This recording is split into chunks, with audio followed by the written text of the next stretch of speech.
بسم اللہ الرحمن الرحیم بسم اللہ الرحمن الرحیم الحمد للہ وکفا والصلاة والسلام علی عباده الذین اصطفى اما بعد فاعوذ باللہ السمیع العلیم من الشیطان الرجیم بسم اللہ الرحمن الرحیم۔ اور رفقائے محترم، آج 14 رمضان ہے اور کلام الہی کے حوالے سے ہم آیت نمبر 60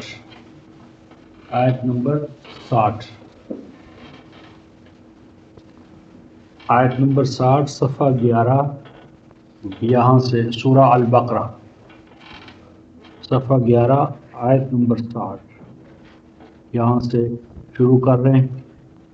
بسم اللہ الرحمن الرحیم۔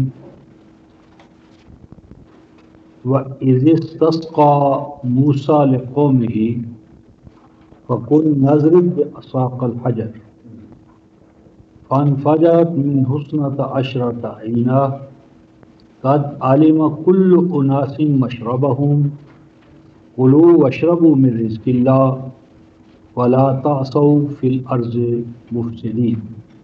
صدق اللہ مولانا العظیم وبلغنا رسولنا النبی الکریم ونحن على ذلك من الشاہدین الشاکرین والحمد للہ رب العالمین۔ سیدنا موسیٰ علی نبینا و علیہ الصلاۃ والتسلیم پر اور ان کی قوم پر اللہ تعالیٰ نے جو احسانات کیے، قدم قدم پر جو ان کی رہنمائی کی، انہیں جن نعمتوں سے نوازا گیا، یہ بیانات جو اس وقت ہمارے سامنے ان بیانات میں سے بیان ہے، یہ بھی انہی نعمتوں میں سے ایک بہت بڑی نعمت ہے۔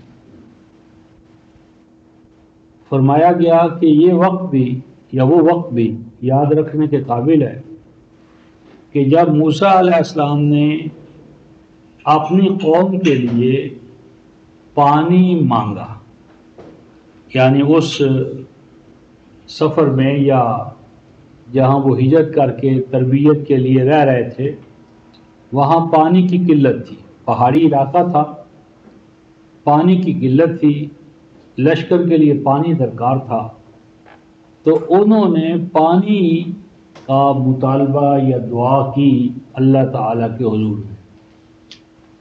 جب طلب کیا پانی موسیٰ علیہ السلام نے اپنی قوم کے لیے، یہاں دو چیزیں جو ہے نا وہ ہم لفظوں سے لے رہے ہیں، ایک تو ہم سے اللہ سے کہ اللہ سے طلب کیا، دوسرا پانی لفظ موجود نہیں ہے لیکن لفظ ہے استسقا۔ استسقا جو ہے یہ سقا یسقی سے ہے، جس کا معنی ہوتا ہے پانی پلانا، اور پانی تبھی پلائیں گے جب آپ کے پاس پانی ہوگا۔ تو اگر پانی ہو نا تو پلائیں گے کیا؟ تو پہلا ہے پانی موجود ہو پلایا جائے، دوسرا یہ ہے کہ پانی بھی موجود نہیں ہے، سقا موجود ہے پانی پلانے والا، پانی موجود نہیں ہے، تو اس کے لیے لازم ہوگا کہ پہلے وہ پانی کا بندوبست کرے۔ پانی کا بندوبست ہوگا تو پلانے کا نظام آگے چلے گا۔ تو استسقا باب افتعال میں چلا جائے تو اس کا معنی ہوتا ہے پانی کا بندوبست کرنا، پانی فراہم کرنا، مہیا کرنا۔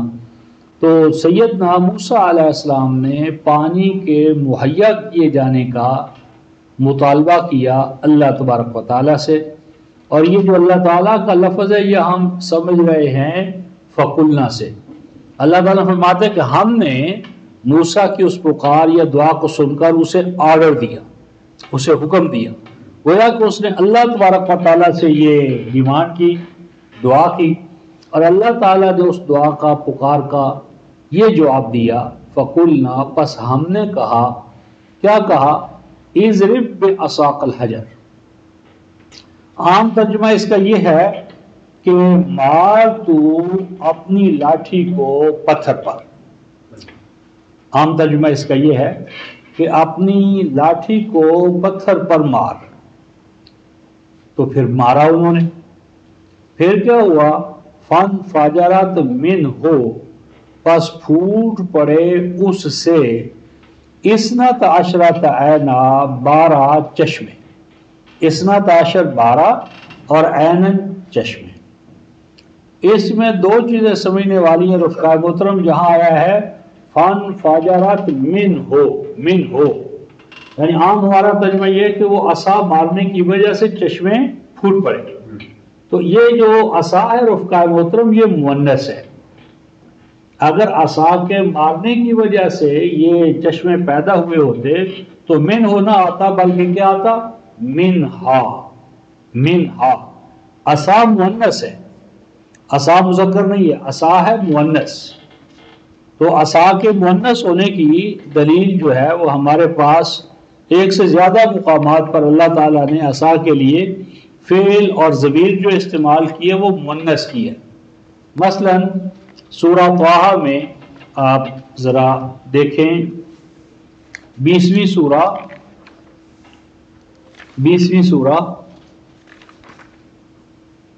یہ 376 صفحہ ہے سورہ طٰہٰ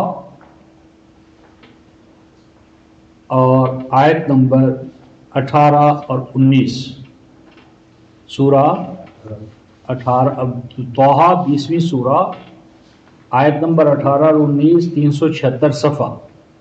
وَمَا تِلْكَ بِيَمِينِكَ يَا مُوسَىٰ, اور آپ کے دائیں ہاتھ میں کیا ہے اے موسیٰ. موسیٰ علیہ السلام جو ہیا عصایا, کیا لفظ ہے ہیا مؤنث کے لیے آتا ہے. اگر عصا مذکر ہوتا تو وہاں قرآن کہتا ہوا. ہیا کا لفظ جو ہے یہ مؤنث کے لیے ہے. پھر پیچھے دیکھیں وما تل کا بھی مؤنث کا صیغہ ہے. اگر عصا مذکر ہوتا تو ذالک ہوتا. پھر یہ کہ قرآن حکیم نے اتوقع علیہا, ہا کا مرجع کیا ہے عصا, اور عصا مؤنث ہے تو ہا مؤنث. پھر بہا مؤنث, فیہا مؤنث, القہا مؤنث, پھر القاہا, پھر حیا تسع خذہا سنعیدہا سیرتہا. یہ تمام صیغے جو ہے یہ مؤنث کے ہیں جو یہ بتاتے ہیں کہ عصا جو ہے یہ مؤنث ہے. تو اصل بات یہ ہے کہ عصا سے, لاٹھی سے چشمے پیدا نہیں ہوئے تھے. ضرب جو ہے یہاں جو ہے ضرب کا معنی ہوتا ہے مارنا, چلنا, بیان کرنا, اوڑھنا. یعنی ضرب کا معنی صرف ایک نہیں ہے. ضرب کا ایک معنی قرآن حکیم میں سفر کرنا بھی ہے. سفر کرنا, چلنا, لے کر چلنا, کسی مہم یا منصوبے کے حوالے سے چلنا. مثلا یہاں قرآن حکیم میں ہم سورہ النساء آیت 104 دیکھیں. سورہ النساء ضرب کا ایک ہی معنی ہمیں بتایا جاتا ہے, وہ کہتے ہیں مارنا. حالانکہ قرآن حکیم نے ضرب کو بیان کرنا, پہننا, اوڑھنا اور لے چلنا اور چلنا اور سفر کرنا. مثلا یہ سورہ النساء صفحہ 114 ہے, آیت 101 ہے. اس میں الفاظ ہیں وَإِذَا ضَرَبْتُمْ فِي الْأَرْضِ, وَإِذَا ضَرَبْتُمْ فِي الْأَرْضِ. اب یہاں کوئی ترجمہ یہ نہیں کرے گا جب تم مارو گے زمین میں. اذا ضربتم فی الارض کا تمام معنی کیا کریں گے, چلنا. اور جب تم زمین میں چلو یعنی تمہیں سفر درپیش ہو, یا جب تم نقل مکانی کرو ایک جگہ سے دوسری جگہ, جب تم منتقل ہو. یعنی ضرب کا یہاں لفظ ہے اور کوئی ضرب کا ترجمہ یہاں پر کیا نہیں کر رہا, یعنی مارنا. مارنے کی بجائے یہاں ضرب کا کیا معنی ہے, چلنا. چلنا کسی مہم یا منصوبے کے حوالے سے. اور یہ جماعت صحابہ کے حوالے سے قرآن نے سورہ مزمل کی آیت نمبر 19 اور 20 میں صحابہ کے لیے بھی کوئی 690 صفحے پر یہ لفظ استعمال کیا ہے. وَآخَرُونَ يَضْرِبُونَ فِي الْأَرْضِ يَبْتَغُونَ مِنْ فَضْلِ اللَّهِ. یعنی میری مراد ہے کہ ضرب جو ہے یہ ایک ایسا لفظ ہے کہ اس کا معنی مارنا بھی ہے, چلنا بھی ہے, بیان کرنا بھی ہے, حتیٰ کہ اوڑھنا بھی ہے. یہ جو خواتین جو اپنے وہ دوپٹے یا وہ اوڑھتے، اس کے لیے بھی قرآن حکیم نے ضربی کا لفظ استعمال کیا ہے۔ یہ جو ہے کہ یہاں حکم یہ ہوا تھا کہ تم اپنی جماعت کو لے کر فلاں فلاں پہاڑی علاقے جو ہیں وہاں تم اپنا پڑاؤ ڈالو، وہاں پر تم اس جماعت کو لے کر چلے جاؤ۔ یعنی حکم یہ تھا کہ تم فلاں فلاں علاقے میں جو علم الہی میں تھے، تو اللہ تعالیٰ سیدنا موسیٰ علیہ السلام کو الہاماً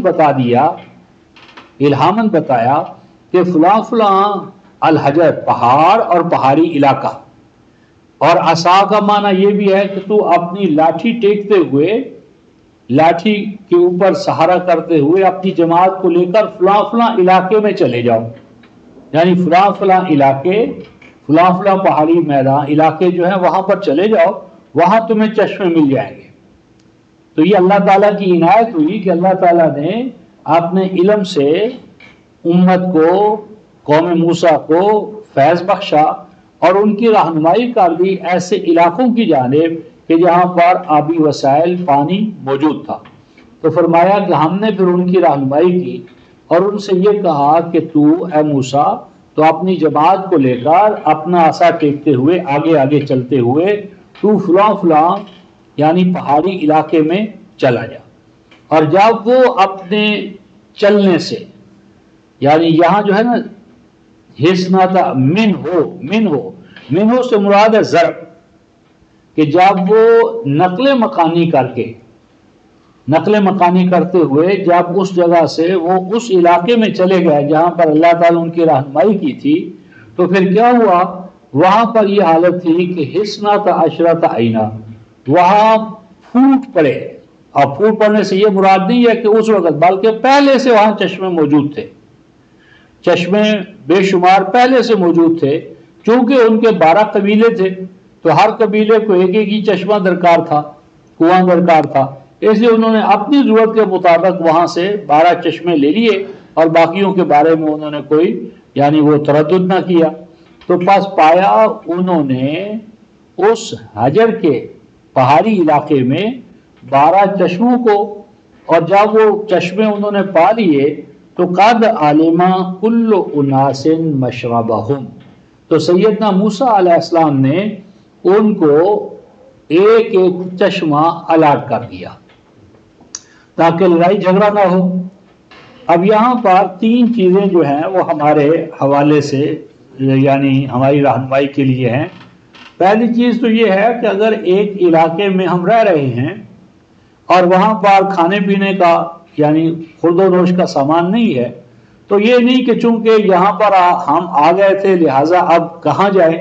نقل مکانی انبیاء کی سنت ہے، یعنی زمین کے ساتھ ریلیٹڈ ہو جانا، ارتھ روٹڈنس ہو جانا، یہ اصل یعنی مومن کی پہچان نہیں ہے۔ مومن کی پہچان یہ ہے کہ وہ اپنے نصب العین اور مشن کے حوالے سے جیتا ہے، مشن کے حوالے سے زندہ رہتا ہے۔ اگر ایک جگہ مشن کے لیے حالات سازگار نہیں ہے تو دھرنا مار کر وہیں کا نہیں ہو کے رہ جانا چاہیے، انسان کو نقل مکانی کر جانا چاہیے۔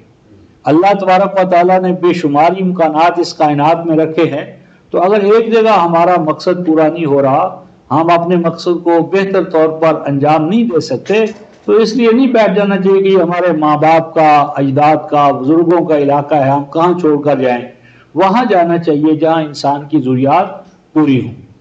دوسرا سبق اس سے یہ ملتا ہے کہ اگر ایک پانی ہی مثلاً ہے اور خطرہ ہے کہ چونکہ لوگوں کا مزاج اور افتاد ایک سی نہیں ہے، تو خطرہ ہے کہ اگر ان کو مشترک طور پر ایک چیز دے دی تو ہو سکتا ہے سر بٹول ہو جائے، تربیت ابھی کامل نہیں ہے۔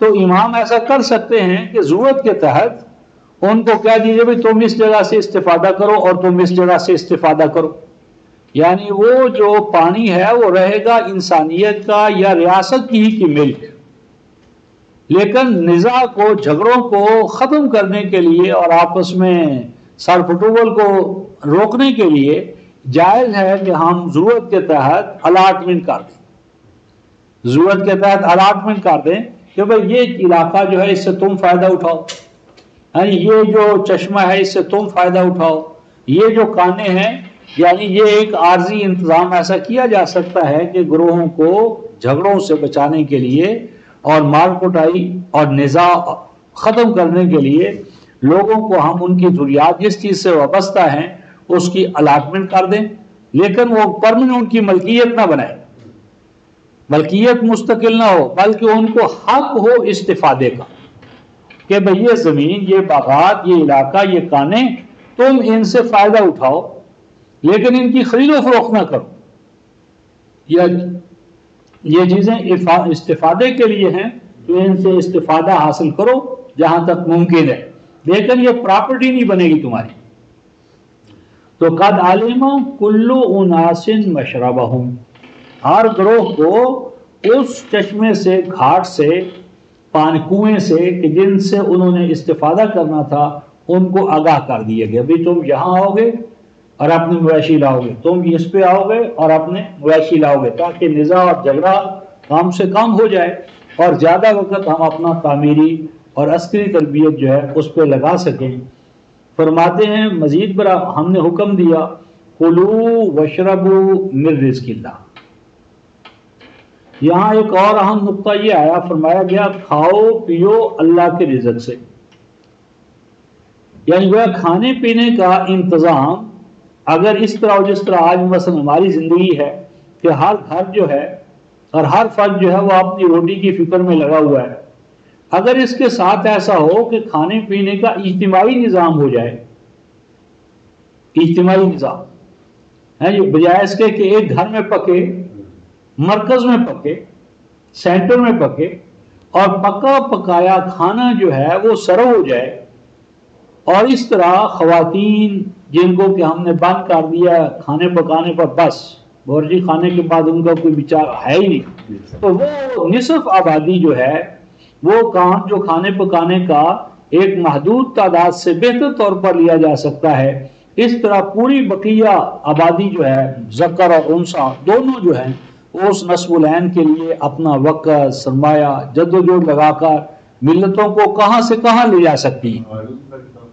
مثلا قرآن حکیم نے یہ قوموں کی فلاح کے حوالے سے جو چارٹر دیا تھا، جو ہم سورہ آل عمران کے خاتمے پر پڑھتے ہیں، 195 آیت ہے سورہ آل عمران، جب دعا مانگی اور دعا بھی مانگی صحابہ کرام نے، نبی مکرم صلی اللہ علیہ وسلم پر ایمان لانے والی جماعت نے، یہ صفحہ ہے 91 سورہ آل عمران، سورہ آل عمران۔ دعا یہ تھی کہ اے پروردگار عالم یہ ہمیں چاہیے، یہ چیزیں ہمیں عطا کر، یہ دعا ہے ایمان والوں کی سورہ آل عمران آیت 191 تا 194، یہ آیات ہیں جو اہل ایمان کی پکار یا دعائیں یا ڈیمانڈز 91 صفحے پر، اور ان دعاؤں کے جواب میں اللہ تعالیٰ نے آیت 195 میں ارشاد فرمایا ہے فَاسْتَجَابَ لَهُمْ رَبُّهُمْ، فَاسْتَجَابَ لَهُمْ رَبُّهُمْ، اللہ تعالیٰ نے ان کو جواب دیا، قبول کر لی تمہاری دعا، قبول کر لی، فَاسْتَجَابَ، پس قبول کیا یا جواب دیا ان کو ان کے رب نے۔ اب نقطہ یہ ہے کہ اللہ تعالیٰ فرما رہے کہ میں نے تمہاری پکار یا دعا سن لی، قبول کر لی، تو جب دعا اللہ نے قبول کر لی تو اللہ خیر صلی اللہ، اب اللہ دعا سن کر، پکار سن کر قبول کر چکے ہیں تو اب پوری ہوتی رہے گی، ایسا نہیں ہے رفقا محترم۔ دعا کے قبول ہونے کا یہ معنی ہے کہ اے اہل ایمان جو کچھ تم نے مانگا ہے تمہارا یہ مانگنا لافل ہے، تمہارا یہ مانگنا لافل ہے، اکارڈنگ ٹو لا ہے، یہ تمہیں مل سکتا ہے، لیکن ہر ملنا جو ہے اس میں دو چیزیں شرط ہیں، اکارڈنگ ٹو دا لا بھی ہو اور اس کے حصول کے لیے جدوجہد بھی ہو. اکارڈنگ ٹو لا اگر نہیں ہے تو جدوجہد بھی کامیاب نہیں ہوگی. اکارڈنگ ٹو دا لا ہو اور اس کے ساتھ جدوجہد ہو. یہ ڈیمانڈ جو تم نے کی ہے یہ اکارڈنگ ٹو دا لا ہے، یہ ہمارے قانون اور نظام اور مشیت کے مطابق ہے. ہم تمہیں یہ تمہاری ڈیمانڈز پوری کریں گے بشرطے کہ تم یہ کام کرو. وہ جو کام مطلوب ہیں رفقائے محترم، اس میں پہلی بات یہ ہے کہ انی لا اضیع عمل عامل منکم. یہ پہلا ضابطہ اللہ تعالیٰ نے امتوں کو اور امت مسلمہ کو، مجھے اور آپ کو آگاہ فرما. کیا ضابطہ ہے رفقائے محترم؟ اللہ پاک فرماتے ہیں کہ بلا شبہ میں کسی قوم کے کسی عامل فرد یا جماعت کے عمل کو رائے گاہ نہیں جانے دوں گا. قول اور قوالیاں نہیں کہی، قائل وائس یہ مناد نہیں. عمل عامل یعنی عمل وہ بنیادی حقیقت ہے رفقائے محترم کہ جسے پریزرو کرنا اللہ تعالیٰ نے اپنے ذمہ لیا. عمل ہو اور عمل ہو اللہ تعالیٰ کے منشا، قانون اور نظام کے مطابق. کوئی عمل اللہ پاک فرماتے ہیں کہ ہم اس کو رائے گاہ نہیں جانے دیں گے.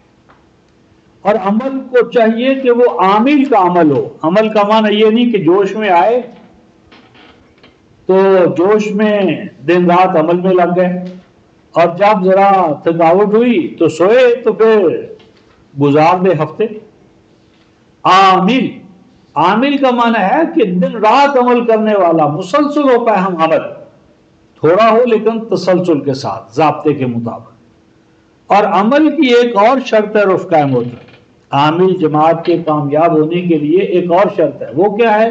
من ذکر او انثی. عامل قومیں وہ اللہ تعالیٰ کے ہاں سے انعام پاتی ہیں جن کے عمل کے اندر ذکر اور انثی دونوں شامل ہوں.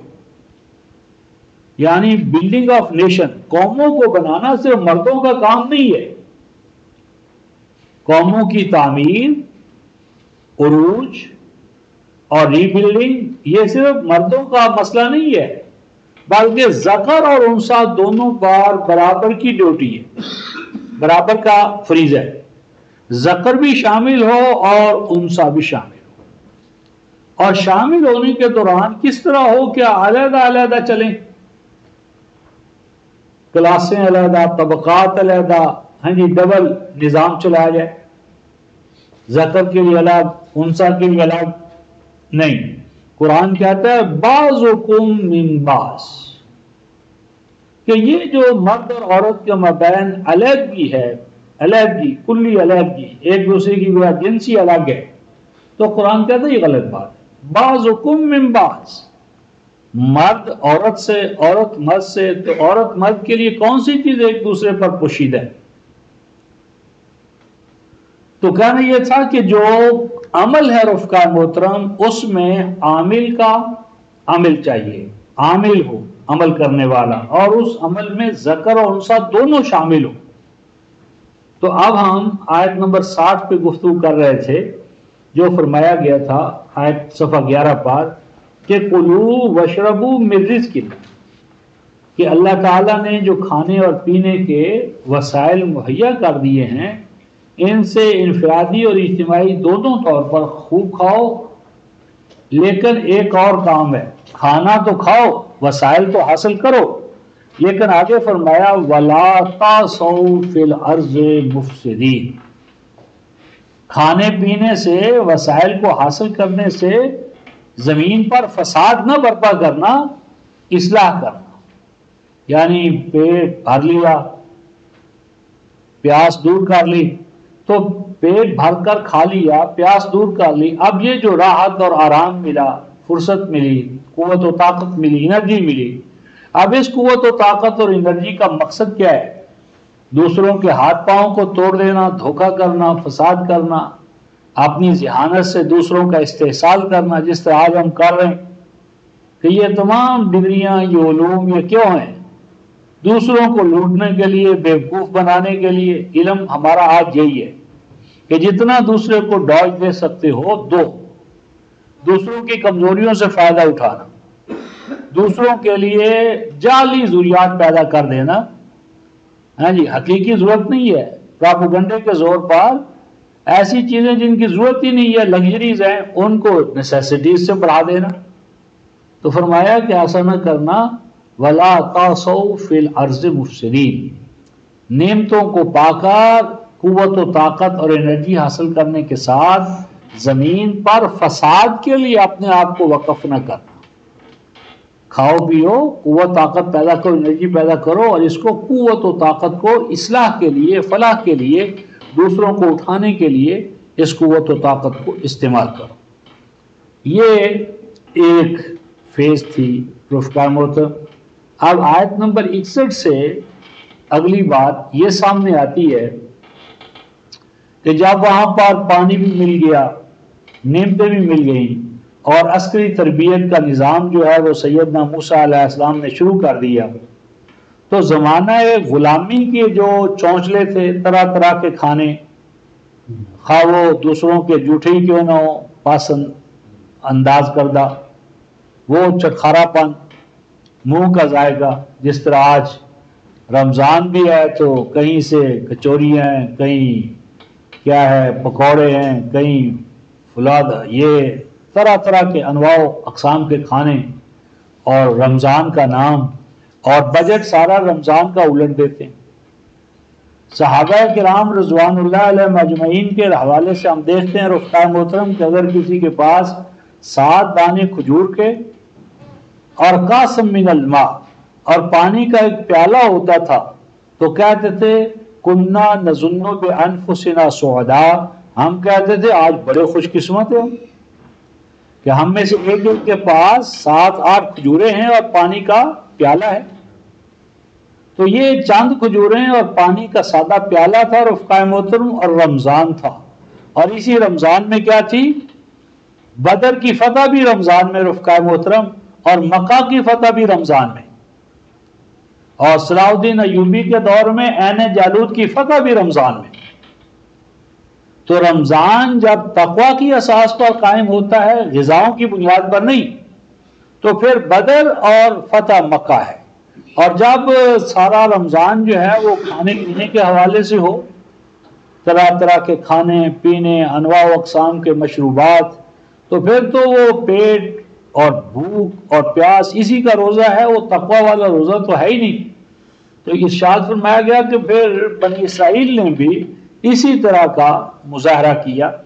فرمایا وَإِذْ قُلْتُمْ يَا مُوسَىٰ لَن نَّصْبِرَ عَلَىٰ طَعَامٍ وَاحِدٍ، موسیٰ علیہ السلام نے ان سب کو ایک مرکزی جو لنگر خانے کا نظام تھا وہاں سے کھانے کا انتظام کر دیا، کھاؤ، اور کھانے کے بعد عسکری تربیت، کیونکہ واگزار کروانا ہے اپنے علاقوں کو۔ اب جب وہ تربیت کا نظام آیا اور یکساں کھانا لنگر سے ملنے لگا تو اب وہ طبیعتیں اچاٹ ہو گئیں۔ وَإِذْ قُلْتُمْ، اور جب تم نے کہا یا موسیٰ، اے موسیٰ، لَن نَّصْبِرَ عَلَىٰ طَعَامٍ وَاحِدٍ، ایک ہی طرح کا کھانا کھاتے کھاتے ہمارا تو وہ جو ہے نا وہ ہو گیا، بہت گڑبڑ ہو گئی ہے، ہم ایک ہی کھانا کھانے پر اپنے آپ کو روک نہیں سکتے، ایک ہی طرح کا کھانا کھاتے کھاتے ہم اکتا گئے ہیں، اس لیے فَادْعُ لَنَا رَبَّكَ۔ فَادْعُ لَنَا رَبَّكَ کا معنی ایک تو ہے کہ تو ہمارے لیے رب سے دعا مانگ، اور دوسرا معنی یہ ہے کہ اپنے رب سے ہمیں اجازت لے دے، کہ ہمارے لیے لافل ہو جائے، اجازت مل جائے کہ ہم اگا سکیں سبزیاں، یعنی کھیتی باڑی، یعنی زراعت، ایگریکلچر، ہارٹیکلچر، یہ جو ایگریکلچر اس کے وہ ہمیں اجازت مل جائے کہ ہم علاقے ہیں جو بھی ہمارے پاس ان میں کوئی کاشت واشت کر لیں اپنے اپنے طور پر، یعنی وہ جو اجتماعی راشننگ کا، اجتماعی ڈائننگ کا نظام تھا، اجتماعی کھانا، اجتماعی نظام، وہ راس نہیں آیا۔ ہر فرد چاہتا ہے کہ وہ اپنا چولہا جلائے، ہاں جی، اپنا ایندھن جو ہے وہ ضائع کرے، مرکز سے یہ سہولت اسے نہ ملے، اور پھر اپنی پسند و ناپسند کے مطابق اپنا نظام چلائے. تو کہنے لگے کہ بس ہمارے لیے اپنے رب سے دعا کرو، یعنی ان کے ہاں سے ہمیں اس چیز کی اجازت مل جائے کہ کیا ہو یخرج لنا مما تنبت الارض، کہ زمین جو نباتات پیدا کرتی ہے وہ نباتات ہمارے لیے اس انداز میں ہو کہ من باقالہا، سبزیاں اگانے کی اجازت ہو، سبزیاں ہمیں ملیں، وقصائہا، ککڑیاں یعنی کھیرے اور یہ جو ہیں یہ ہمیں ملیں، وفومہا، لہسن، وعدسہا، مسور کی دال، وبصلہا، اور پیاز تڑکا لگایا جائے. تو یہ چیزیں ہمیں کھانے پینے کے لیے درکار ہیں، اور وہ یکساں نوعیت کا کھانا جو لنگر سے آپ اجتماعی یعنی وہ جو ہمارا طعام گھر ہے وہاں سے جو آپ نے انتظام کیا ہے وہ ہمیں نہیں چاہیے. سیدنا موسیٰ علیہ السلام نے جواب دیا، قَالَ أَتَسْتَبْدِلُونَ الَّذِي هُوَ أَدْنَىٰ بِالَّذِي هُوَ خَيْرٌ، کہ میں نے تو اللہ تعالیٰ کے ہاں سے تمہارے لیے ایسا انتظام کروایا ہے کہ تم سب کو وقت پر کھانا مل جاتا ہے، لیکن اس کے بعد تمہیں بے پناہ وقت ملتا ہے تربیت کا، تعلیم کا، ایک دوسرے کے دست و بازو بننے کا. تو کیا تم تبدیل کرنا چاہتے ہو؟ اتستبدلون، کیا تم تبدیل کرنا چاہتے ہو بالذی هو ادنی، الذی هو ادنی بالذی هو خیر، وہ طرح طرح کے کھانے جی ان میں الجھنا چاہتے ہو، اور یہ جو تمہاری بہتری کا نظام اللہ تعالیٰ نے تمہیں عطا کیا ہے اس کو چھوڑنا چاہتے ہو. یعنی گویا اس میں سبق یہ دیا ہے کہ قوموں کے لیے اجتماعی کھانوں کا انتظام کرنا، اور یہ باورچی خانے کے اندر جو نصف آبادی کو ہم نے بند کیا ہوا ہے اسے نجات دینا بہت ضروری ہے. یعنی کھانے پینے کا ایک سینٹرل انتظام ایسا ہونا چاہیے کہ وہاں ضروریات کے آبی یعنی جو حفظان صحت کے اصول ہیں اور مقوی غذائی جو عناصر ہیں ان کا ایسا تجزیہ کیا جائے، ان پہ ریسرچ کی جائے، اور یہ دیکھا جائے کہ کتنے حرارے جی، جس طرح یہ تو تحقیق ہو چکی ہے، تو ایک فرد کو ایک صبح شام کتنے حراروں پر مبنی کیسی غذا کتنی مقدار میں چاہیے، اور وہ انتظام اجتماعی طور پر اگر ہو، کیونکہ فرد کی بجائے جماعت جب اس کام کو اپنے ہاتھ میں لے گی اس کے پاس وسائل زیادہ ہیں. اب جس طرح ہمارے ہاں وہ اللہ بھلا کرے اور قائم رکھے نتائج کے حوالے سے، اب وہ انہوں نے چھاپا مارا محکمہ خوراک پر، اور 26,000 بوریاں ایسی کہ جو حیوان بھی کھانے کے لیے تیار نہ ہو وہ پیسا اور افراد کو مہیا کر دیا. اب یہ جو حیوانوں سے بھی بدتر کھانا کھلانے کا یعنی وہ مفاد پرستی کا جو نظام ہے، تو حکومت اگر قومی حکومت ہو تو ان تمام مسائل کا وہ حل کر سکتی ہے.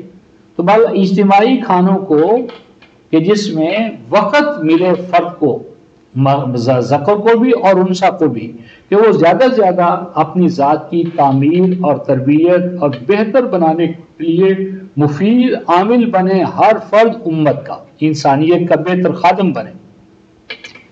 یعنی روٹی ہمارا مسئلہ نہ ہو، ہم روٹی کے لیے ہو کے نہ رہ جائیں. اس وقت ہمارا تمام جو وجود ہے وہ صرف روٹی کے لیے وقف ہو چکا ہے. روٹی بس آخری ہدف ہمارا روٹی بن گیا. روٹی ہدف نہ ہو، یعنی روٹی کا مہیا کرنا یہ ریاست کی، اجتماع کی، فرد کی نہیں، اجتماع کی ذمہ داری ہے. اور اس اجتماع کی ذمہ داری جب وہ اجتماع پورا کرے تو پھر فرد کو اپنی تمام صلاحیتیں دوسروں کی فلاح و بہبود کے لیے وقف کرنا چاہیے. یہ تھا انبیاء کا نصب العین. فرمایا اچھا تم مصر ہو کہ تمہیں یہی چاہیے تو ٹھیک ہے، اہبطوا مصر. عام طور پر یہاں سمجھا جاتا ہے اہبطوا مصر کہ تم یعنی ملک مصر چلے جاؤ، وہاں اس طرح کے تمہیں کھانے چرخارے دار اور مزیدار اور مثالوں سے بھرے. لیکن یہ غلط ہے. یہاں مصرن جو ہے رفقا محترم، یہ رے پر 2 زبریں ہیں. یہ جب ملک مصر مراد ہو تو اس وقت 2 زبریں نہیں ہوتی.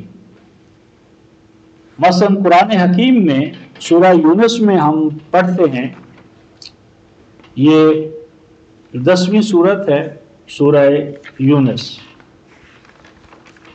اور 89 آیت، یہ 87 آیت ہے، 262 صفحہ ہے، 87 آیت 262 صفحہ۔ فرمایا وَأَوْحَيْنَا إِلَى مُوسَىٰ وَأَخِيهِ أَن تَبَوَّعَا لِقَوْمِكُمَا بِمِصْرَ بُيُوتًا۔ یہاں دیکھیں بے مصر، رے پر کتنی ہیں زبریں؟ ایک زبر، حالانکہ اس سے پہلے بے کا لفظ ہے، بے مصر، یہاں رے پر ایک زبر ہے۔ اور اب وہاں دیکھیں جو اس وقت ہمارے سامنے ہے، اہبطوا مصرا، رے پر 2 زبریں، یعنی جس وقت ملک مصر مراد ہوگا تو ایک زبر ہوگی، اور جس وقت کوئی سا شہر، اس وقت مراد جو کوئی سا شہر مراد ہوگا تو اس وقت 2 زبریں ہوں گی۔ کوئی سا شہر کامن ہے اور پرٹیکولر مصر معرفہ ہے، پراپر ناؤن ہے، تو پراپر پر تنوین نہیں آتی۔ تنوین جو ہے یہ انڈیفینٹ آرٹیکل ہے، اے اور این کا قائم مقام عربی زبان میں کیا ہے؟ تنوین۔ تنوین جب آئے تو اس سے مراد ہوتا ہے کامن ناؤن۔ اہبطوا مصر کا معنی ہے کہ تم کسی بھی، یعنی یہ جو کیمپنگ، جو اصلی تربیت کے لیے ہم نے جو تمہیں کیمپ لائف دی ہے، کیمپ لائف پھر چھوڑ دو اور کسی بھی جگہ جا کر سیٹل لائف اختیار کر لو، یعنی کسی جگہ جا کر آبادی بنا لو، بستی بنا لو، اور بستیوں کی شکل میں ڈیرے ڈال لو، اور ایک علاقہ اپنے لیے خاص کر لو اور وہاں کھیتی باڑی شروع کر دو۔ نہیں، مصر جو ہے اصل میں ماسارا کہتے ہیں 4 دیواری بنا کر سیٹل ہو جانا۔ ماسارا و تمسارا، اس کا لغوی معنی عربی زبان میں ہے 4 دیواری بنا کر اس کے اندر اپنے آپ کو محدود کر لینا۔ انبیاء علیہ السلام ہمیں یعنی محدود کرنے کے لیے نہیں آتے علاقوں میں، لیکن یہ چاہتے ہیں کہ نہیں ہم تو محدود ہوں گے، تو فرمایا کہ ٹھیک ہے، اہبطوا مصر، پھر کوئی سے علاقہ، کسی علاقے کو اپنی آبادی بستی کے طور پر اختیار کر لو، اور فَإِنَّ لَكُمْ مَا سَأَلْتُمْ، اور وہاں پر وہ سب کچھ تمہیں مل جائے گا جو تم ڈیمانڈ کر رہے، یعنی پھر جانور پکڑو، بیل پکڑو، زمین میں ہل چلاؤ، پانی دو، اور یہ ساری چیزیں جو ہیں یہ کھیتیاں اگاؤ، پروان چڑھاؤ اور کھاؤ اور پیو۔ اللہ خیر صلی اللہ، فَإِنَّ لَكُمْ مَا سَأَلْتُمْ، تو اس شکل میں مل جائے گا تمہیں وہ سب کچھ کہ جس کا تم نے مطالبہ کیا ہے۔ اور فرمایا کہ ان کو وہ سب کچھ مل گیا، وہ ککڑیاں، وہ خربوزے، وہ کھیرے اور مسور کی دال، ہیں جی، بصل، لہسن، پیاز، سب کچھ، لیکن اس کا نتیجہ کیا نکلا؟ فرماتے ہیں وَضُرِبَتْ عَلَيْهِمُ الذِّلَّةُ وَالْمَسْكَنَةُ، فرمایا کہ زارابا کا جب علا صلہ آئے تو اس کا معنی ہوتا ہے لیس دینا، مر دینا، تو مر دی گئی ان کے اوپر ذلت۔ ذلت سے مراد ہے محکومی، محتاجی، دست نگری، غلامی۔ والمسکنہ ساخانہ سے ہے ارتھ روٹیڈنس، یعنی ایک جگہ منجمد ہو کے بیٹھ جانا، جمود آ گیا، جمود، تنزل، انحطاط، محکومی، غلامی۔ وَبَاءُوا بِغَضَبٍ مِّنَ اللَّهِ، اور اللہ تبارک و تعالیٰ نے جس بلند نصب العین کے لیے ان کو اٹھانے کا فیصلہ کیا تھا کہ ان کو اٹھایا جائے، اقوام عالم کی امامت پر ان کو مامور کیا جائے، وہ فرموش کی بجائے اب ان پر اللہ تبارک و تعالیٰ کی ناراضگی، یعنی اللہ تعالیٰ ان کے ساتھ اپیز نہ ہوا، خوش نہ ہوا، بلکہ اللہ تبارک و تعالیٰ کی ناراضگی جو ہے وہ اپنے لیے لائے. اور یہ سب کچھ کیوں ہوا؟ ذالک بانہم، تو اس کا سبب یہ تھا، کانوا یکفرون بآیات اللہ، کہ وہ اللہ تبارک و تعالیٰ کی آیات کا انکار کرتے تھے. وقتاً فوقتاً جو ان پر اللہ تعالیٰ کے احکام آئے انبیاء کے توسط سے، ان کا انہوں نے انکار کیا، انکار کرتے تھے. وَيَقْتُلُونَ النَّبِيِّينَ، اور وہ لڑائیاں لڑتے تھے نبیوں سے. یہ جو یقتلون جو ہے نا، قاتل یقتلو، یہ قتلاً و قتالاً، یہ ایسا ہی ہے جس طرح رفقان ہو تو وعد یعد وعد و وعیدن. وعد یعد کا معنی وعدہ مثبت کرنا یا منفی، یعنی کسی کے ساتھ اچھے حوالے سے میں تمہیں یہ چیز دوں گا، یہ بھی وعدہ ہے. اور کسی سے کہنا کہ اگر تم نے نافرمانی کی تو یہ چیز ہم واپس تم سے لے لیں گے، چھین لیں گے واپس، یہ بھی وعدہ ہے. مصدر دونوں کا فرق ہے، ایک کا وعدہ ہے دوسرے کا وعید ہے. تو قاتل یقتلو قتلا و قتالا، تو یقتلون کا معنی قتل کرنا نہیں بلکہ قتل کا ارادہ. یعنی اگر ضرورت پڑتی تھی تو انبیاء سے قتل کرنے سے بھی باز نہیں آتے تھے، لڑائی لڑنے سے بھی باز نہیں آتے تھے، ان کے خلاف اعلان جنگ کر دینا ان کے لیے معمولی بات تھی. تو انبیاء کے ساتھ لڑائیاں لڑنے سے وہ باز نہیں آتے تھے، قتل بمانا لڑائی، قتال، اور وہ بھی بغیر حق کے. اور ذالک بما عصوا وکانوا یعتدون، اس کا سبب یہ تھا کہ وہ نافرمانیوں پہ تلے ہوئے تھے اور حدود فراموش ہو چکے تھے. وکانوا یعتدون، اور وہ حدود فراموش ہو گئے تھے. تو اب اس ضمن میں رفقا محترم میں ایک تو قتل کے حوالے سے ایک دو چیزیں سمجھنی درکار ہیں، اور ایک یہ سمجھنا درکار ہے کہ باؤ بغضب من اللہ، اللہ تبارک و تعالیٰ انہیں اٹھانا چاہتے تھے، اور اٹھانے کی جگہ پر ان پر اللہ کا غضب نازل ہوا.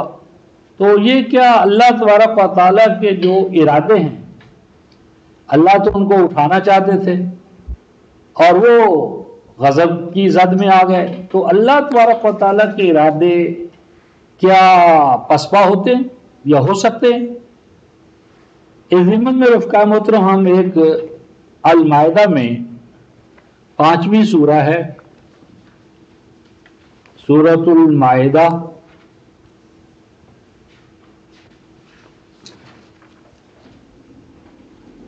آیت نمبر 21، صفحہ 134.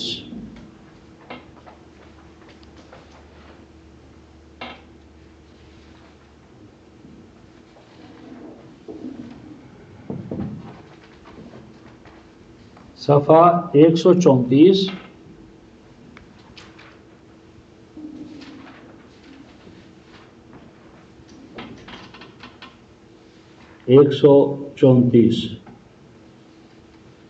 ارشاد ربانی ہے آیت 21 میں کہ بنی اسرائیل سے سیدنا موسیٰ علیہ السلام نے خطاب کیا، اور اس خطاب میں یہ الفاظ تھے. آیت 20 میں یہ ہے کہ اے میری قوم، اللہ کی نعمتوں کو یاد کرو، اور اللہ کی نعمتوں میں سے عظیم نعمت یہ ہے کہ اس نے تمہیں تمہارے اندر انبیاء پیدا کیے یا برپا کیے، اور تمہیں آزاد و خود مختار بنایا. ملوک کا معنی آزاد و خود مختار. اور آیت 21، اے میری قوم ادخلوا الارض، چڑھائی کر دو زمین پر، علاقے پر، المقدسہ، جس زمین میں تمہارے لیے بے پناہ نشو و نما کے فتوحات کے امکانات ہیں.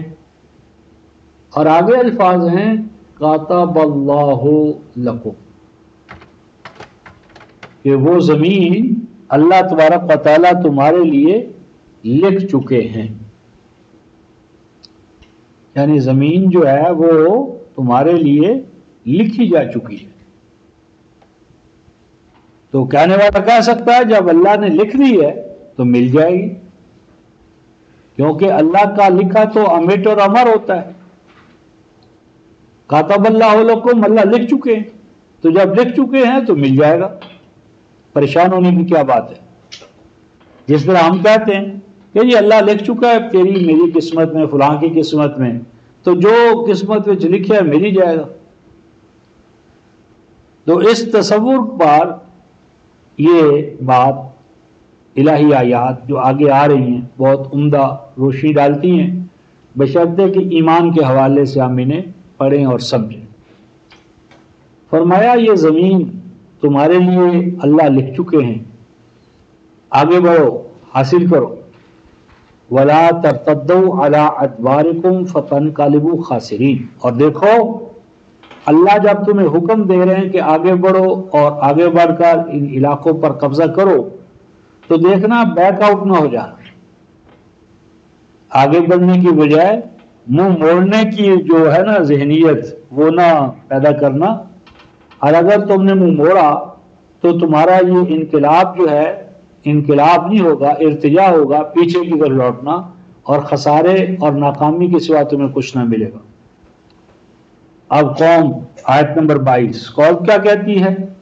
قوم نے کہا کہ وہاں تو بہت زبردست قسم کے طاقتور افراد ہیں، بڑی طاقتور قوم ہے جس کا آپ ہمیں مقابلہ کرنے کو کہہ رہے ہیں، ہم تو وہاں جا ہی نہیں سکتے۔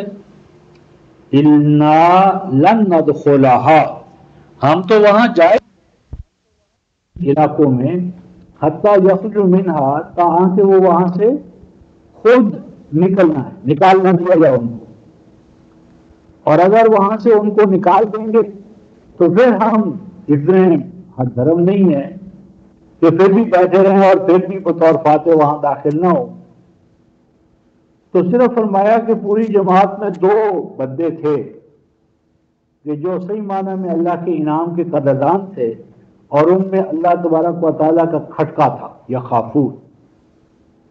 انہوں نے موسیٰ علیہ السلام کی تائید میں یہ کہا، اے ہماری قوم، آؤ ہم مل کر حکم کی تعمیل کرنے کے لیے آگے بڑھیں، اور آگے بڑھو، اللہ تمہارا ساتھ دیں گے۔ پھر انہوں نے کہا نہیں، ہم تو بالکل صاف الفاظ میں کہہ دیا، لن ندخلها ابدا، کسی قیمت پر ہم نے تو داخل ہونا ہی، تم جاؤ، فاذهب انت وربك فقاتلا انا هاهنا قاعدون، ہم تو جانے کے نہیں، تم جاؤ، تمہارا رب جائے۔ موسیٰ تو جا اور تیرا رب، تو اللہ کا حبیب اور اللہ قادر مطلق، تو 2 لڑنے کے لیے تھوڑے، جاؤ لڑو، فتح کرو، اور جب فتح ہو گئی تو ہم بھی داخل ہو جائیں گے۔ اب یہ رفقا محترم قوم کی حالت تھی۔ اس پر اللہ تبارک و تعالیٰ نے آیت نمبر 26 میں جواب دیا، قَالَ فَإِنَّهَا مُحَرَّمَةٌ عَلَيْهِمْ 40 سَنَةً يَتِيهُونَ فِي الْأَرْضِ فَلَا تَعْسَ عَلَى الْقَوْمِ الْفَاسِقِينَ۔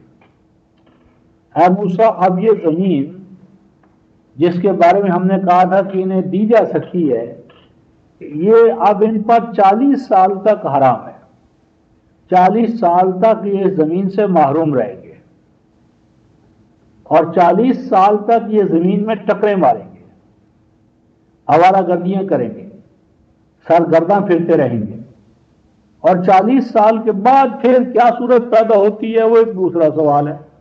فَلَا تَعْسَ عَلَى الْقَوْمِ الْفَاسِقِينَ، اور بدعہد اور بے وفا قوم پر جو محرومیوں کے ادوار پر ادوار آئیں، ان پر تمہیں افسوس نہیں کرنا چاہیے۔ اس کا مطلب یہ ہوا رفقا محترم، جب اللہ لکھ چکے، ہمارا جو مذہبی تصور ہے کہ جی اللہ کے لکھے تو پورے ہو کر رہتے ہیں، اللہ کے لکھے کو کون ٹال سکتا ہے؟ یعنی اب اللہ کتب اللہ لکم فرما رہے ہیں کہ اللہ لکھ چکا ہے، لیکن اس کے باوجود 40 سال تک ان کے لیے پھر محرومی ہے۔ تو دراصل اللہ کے لکھنے کا یہ معنی نہیں ہوتا کہ اب انسان کا عمل دخل ختم ہو گیا۔ اللہ کا لکھا ہوا کا معنی یہ ہے کہ یہ چیز اللہ تعالیٰ کے قانون کے مطابق ہے۔ جس طرح اب آپ کوئی گورنمنٹ سے چیز دینا چاہتے ہیں، آپ درخواست دیں گے، تو درخواست میں پہلے یہ دیکھا جائے گا کہ آپ کا اس کے بارے میں استحقاق بھی ہے یا نہیں۔ یعنی کسی بھی چیز کے الاٹ کروانے کے لیے، لینے کے لیے درخواست، اور درخواست کی پہلی جو اس میں چیکنگ ہوتی ہے، وہ یہ کہ کیا یہ قاعدے قانون کے مطابق ہے کہ مجھے یہ چھٹی دے دو، مجھے یہ الاؤنس دے دو، مجھے یہ مکان الاٹ کر دو، مجھے یہ ٹھیکہ دے دو۔ تو جو چیز بھی ہم مانگیں گے تو سب سے پہلا مسئلہ یہ آتا ہے کہ وہ چیز جو آپ مانگ رہے ہیں وہ قاعدے قانون کے مطابق ہے یا نہیں۔ اگر وہ قاعدے قانون کے مطابق نہ ہو تو وہ درخواست بھی ختم۔ اگر وہ قاعدے قانون کے مطابق ہو تو پھر یہ دیکھا جاتا ہے کہ ٹھیک ہے، اسٹیٹ یا ریاست حکومت تمہیں یہ چیز دے سکتی ہے، بشرطے کہ تم یہ شرائط پوری کرو۔ آگے پھر ایک نیا نظام آتا ہے کہ بھئی اس کے لیے، اس چیز کے حصول کے لیے ان ڈاکومنٹس کو، دستاویزات کو، ان شرائط پر تمہیں پورا اترنا ہوگا۔ اس ضمن میں قرآن حکیم نے ایک ضابطہ جو بتایا رفقائے محترم، وہ 8:53 اور 13:11۔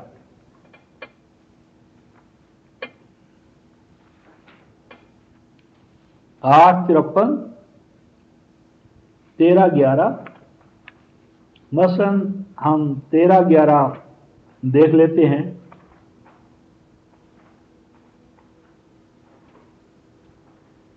اس کا بھی دوسرا حصہ 301 صفحہ ہے۔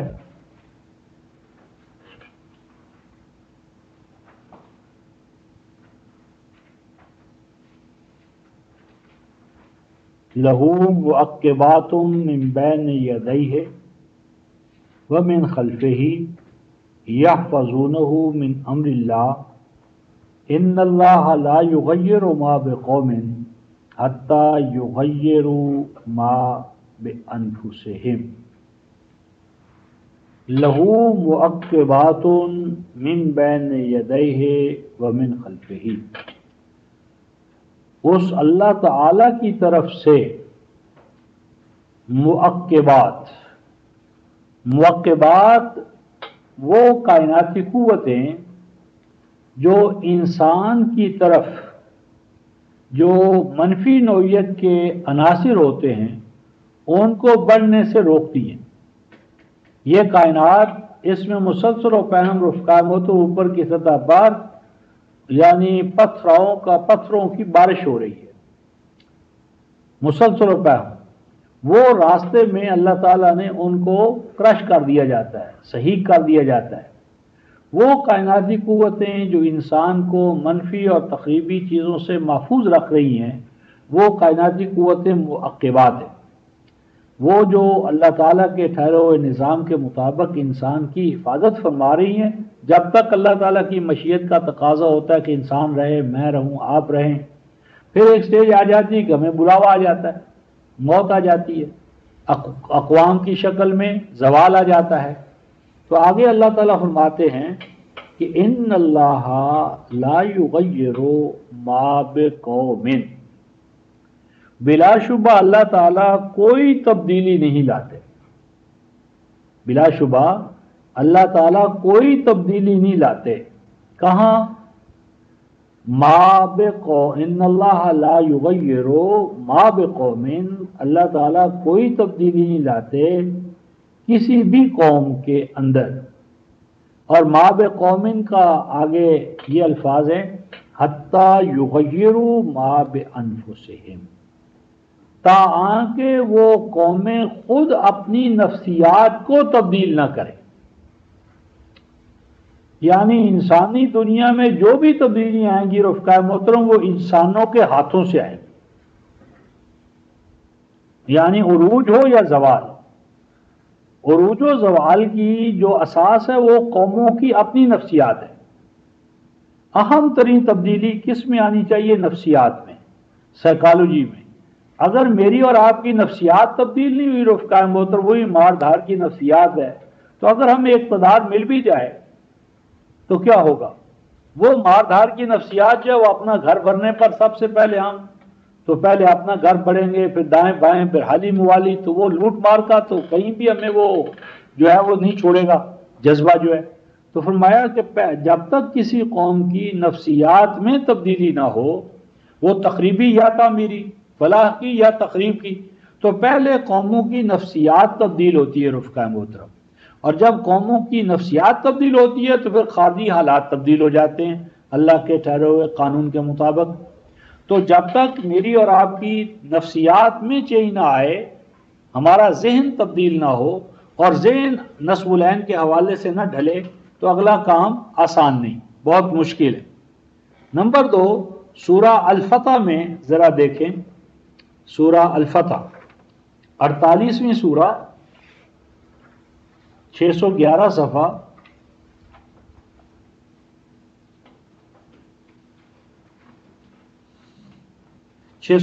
صفحہ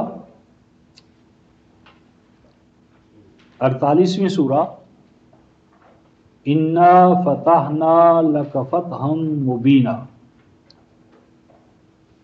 بلا شبہ ہم نے آپ کے لیے آپ کو فتح عطا کی، ایسی فتح مبینہ سیلف سپیکنگ، ایسی فتح عطا کی ہے جو خود بول رہی ہے کہ میں فتح ہوں۔ یعنی ایک فتح ہوتی ہے کہ فتح کرنے والے کو بولنا پڑتا ہے، اور ایک فتح خود بول رہی ہے کہ میں فتح ہوں۔ اب یہاں پر اللہ تعالیٰ فرماتے ہیں کہ ہم نے آپ کو فتح کی جس طرح کے فتح کرنا چاہیے، عطا کرنا چاہیے۔ تو اگر اللہ تعالیٰ نے رفقائے محترم نبی مکرم صلی اللہ علیہ وسلم کو فتح دے دی، فتوحات سے نواز دیا، تو بس ہونا چاہیے کہ چونکہ فتح ہو گئی ہے لہٰذا ہو جائے گی۔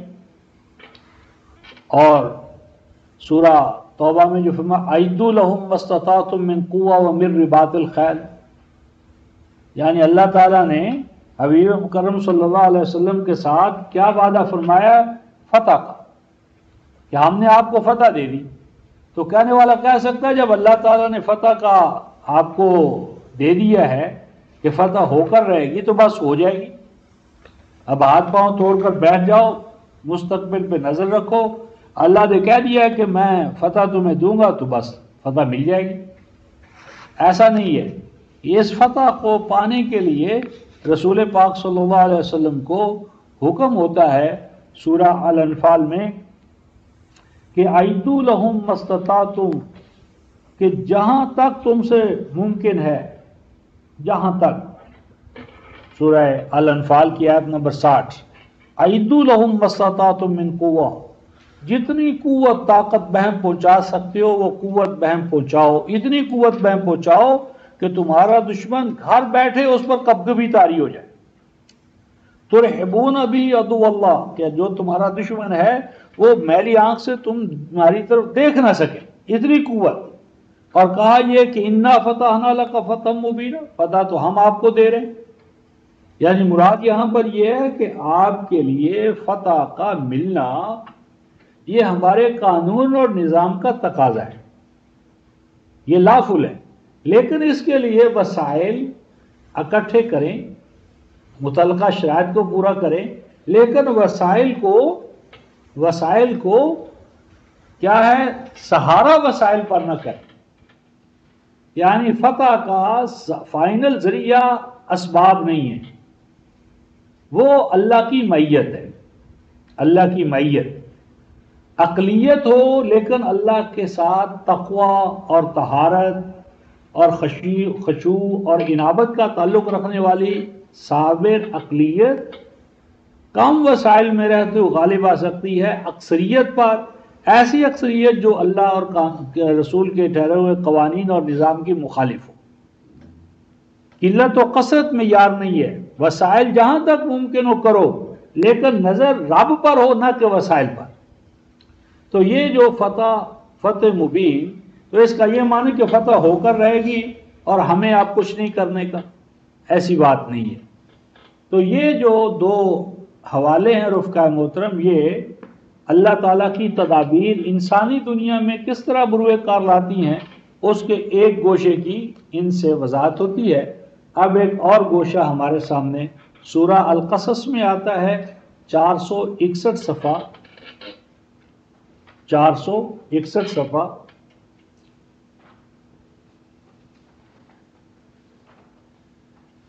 آیت نمبر 5، 28 5، 28 القصص آیت نمبر 5 الفاظ الہی ہیں، وَنُرِيدُ أَن نَمُنَّ، اور ارادہ کیا ہم نے یہ کہ ہم احسان کریں ان لوگوں پر جو کمزور بنا دیے گئے تھے زمین میں۔ مراد کون ہے؟ بنی اسرائیل، قوم موسیٰ، کہ ہم ان پر احسان کریں، یہ ہم نے ارادہ کر لیا۔ اور آگے فرمایا وَنَجْعَلُهُمْ أَئِمَّةً وَنَجْعَلُهُمُ الْوَارِثِينَ، اور ہم نے یہ ارادہ کیا کہ ہم انہیں لیڈرشپ دیں، لیڈرز بنائیں، اور یہ کہ ہم انہیں وارث بنائیں، لیڈر امام بھی ہوں، اور ایسے امام نہ ہوں کہ جن کے پاس قوت نہیں، طاقت نہیں، اختیار نہیں، تو امام وارث۔ اور آگے وَنُمَكِّنَ لَهُمْ فِي الْأَرْضِ، اور زمین میں ہم ان کے پاؤں جما دیں، وَنُرِيَ فِرْعَوْنَ وَحَامَانَ وَجُنُودَهُمَا مِنْهُمْ مَا كَانُوا يَحْذَرُونَ، اور جو ان کے مخالف ہیں، فرعون، حامان اور قارون اور ان کے لاؤ لشکر، ان کو ان کے انجام بد سے، جو وہ انسانیت پر ایک عذاب بنے ہوئے ہیں، تو ان سے نجات دیں اور ان کو ان کے انجام بد سے دوچار کریں۔ اب یہاں غور طلب نقطہ یہ ہے کہ دیکھیں نریدو، کیا فرمایا؟ نریدو، ہم نے ارادہ کیا، یعنی اللہ پاک فرماتے میں نے ارادہ کیا۔ تو جب اللہ نے ارادہ کیا ہے کہ وہ ان کو وارث بنائیں گے اور ان سے تخت و تاج چھین لیں گے تو بس پورا ہو جائے گا۔ ادھر اللہ نے ارادہ کیا، کن فیکون، اللہ ارادہ کرتا ہے کن فیکون تو ہو جاتا ہے۔ تو جب اللہ نے ارادہ کر لیا کہ فرعون، حامان، قارون اور ان کے لاؤ لشکر جو ہیں ان کا بیڑا غرق کر تو ہو جائے گا، اللہ کر دیں گے۔ لیکن اللہ تعالیٰ اپنی تدابیر کو، فیصلوں کو انسانی دنیا میں کس طرح نافذ کرتے ہیں رفقائے محترم؟ آگے دیکھیں وَأَوْحَيْنَا إِلَىٰ أُمِّ مُوسَىٰ أَنْ أَرْضِعِيهِ، یعنی ایک قوم کو اٹھانا ہے، مظلوموں کو، اور ظالموں کی گردن کلائی مروڑنی ہے۔ اور تدبیر کار کہاں سے شروع ہو رہی ہے؟ ایک چھوٹا سا ننھا بچہ جو پیدا ہو گیا ہے نا، وہاں سے بات کا آغاز ہو رہا ہے۔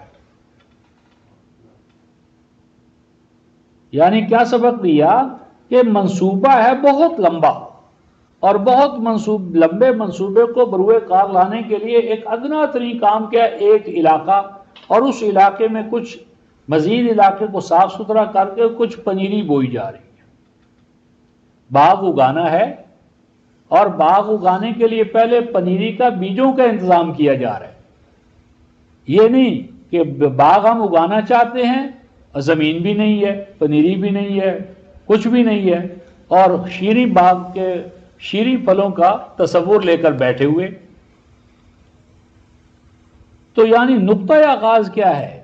یدبر الامر، اللہ تعالیٰ اپنی تدابیر امر اس طرح فرماتے ہیں کہ جو ان سے سب سے نچلا پوائنٹ ہوتا ہے نا، وہاں سے اللہ تعالیٰ اپنی اسکیموں کا آغاز کرتے ہیں۔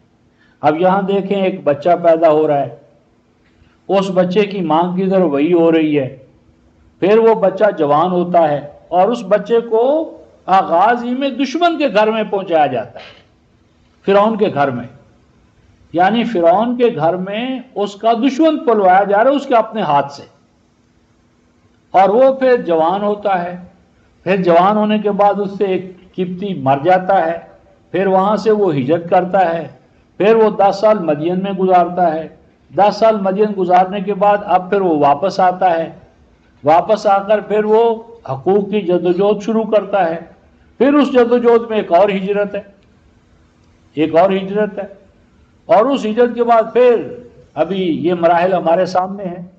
تو کیا معلوم ہوا کہ کسی بھی بڑے منصوبے کو پایہ تکمیل تک پہنچانے کے لیے بہت سے چھوٹے چھوٹے بنیادی مراحل ہوتے ہیں، تقاضے ہوتے ہیں، اگر ان تقاضوں کو پورا نہ کیا جائے تو کوئی بھی بڑا منصوبہ یا مہم جو ہے، مشن جو ہے، اس کی تکمیل نہیں ہو سکتی۔ تو یہ تو ایک فیز تھا رفقائے محترم اس حوالے سے کہ اللہ تعالیٰ نے ان کو چاہا کہ وہ اٹھائے، لیکن اگر وہ خود ہی نہ اٹھنے کا فیصلہ کر لیں تو اللہ کی یہ سنت نہیں ہے کہ جو خود گرنا چاہتا ہے، اٹھنا نہیں چاہتا، خواہ مخواہ اس کو جو ہے نا سر پر بٹھایا جائے۔ اس کے بعد جو یہ مسئلہ ہے رفقا محترم کہ جو قتل ہے انبیاء علیہ السلام کا، انبیاء علیہ السلام کا جو قتل ہے، اس ضمن میں ایک دو بنیادی ضابطے ہیں، ان ضابطوں کے حوالے سے ہم سورہ الحشر المجادلہ یہ ایک سورہ ہے 58 نمبر 58 یہ 652 صفحہ ہے۔ کاتب اللہ تبارک و تعالی اس بات کو بطور قانون لکھ چکے، کاتب اللہ لکھ چکا ہے، فیصلہ فرما چکا ہے۔ اللہ کس بات کا فیصلہ فرما چکا ہے؟ یہ 22 آیت ہے، 652 صفحہ 58-22 کاتب اللہ یہ 21 22 کے 21 کاتب اللہ تعالیٰ اس بات کو بطور قانون طے کر چکے ہیں، لأغلبن انا کہ ضرور بضرور غالب رہوں گا میں، غالب رہوں گا میں، ورسلی اور میرے رسول، یعنی رسولوں کے لیے غلبہ ہے۔ اور ان اللہ قوی عزیز، اور بلا شبہ اللہ قوت والے غلبے والے ہیں، اللہ غالب اور اس کے رسول غالب، اور بلا شبہ اللہ غلبے والے حکمت والے ہیں۔ یہ ہے اصل آیت۔ اب اگر تو یہ صورت اور رفقا محترم کے رسول مثلا مقتول ہو جائے مثلا، لیکن رسالت مغلوب نہ ہو، یعنی رسول مقتول ہو جائے فزیکل لیکن رسالت مغلوب نہ ہو، یعنی وہ پیغام، وہ میسج کہ جس کے پیچھے ایک پارٹی ہے، جدوجہد ہے، اور اس پارٹی اور جدوجہد کے ذریعے وہ رسالت غالب آ جائے نظام کے طور پر، یعنی رسالت مغلوب نہ ہو، یعنی رسول جو ہے من حیث البشر اس کا کام کیا ہے؟ احکام الہیہ، میسج، رسالت پہنچا دینا۔ اب اس نے پیغام، رسالت، میسج پہنچا دیا، اس پر ایک پارٹی قائم ہو گئی، پارٹی جدوجہد کے مرحلے میں داخل ہو گئی۔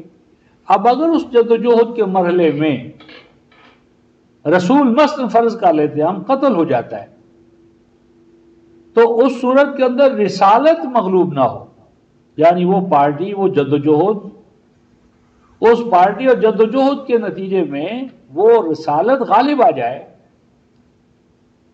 تو اس کا امکان ہے۔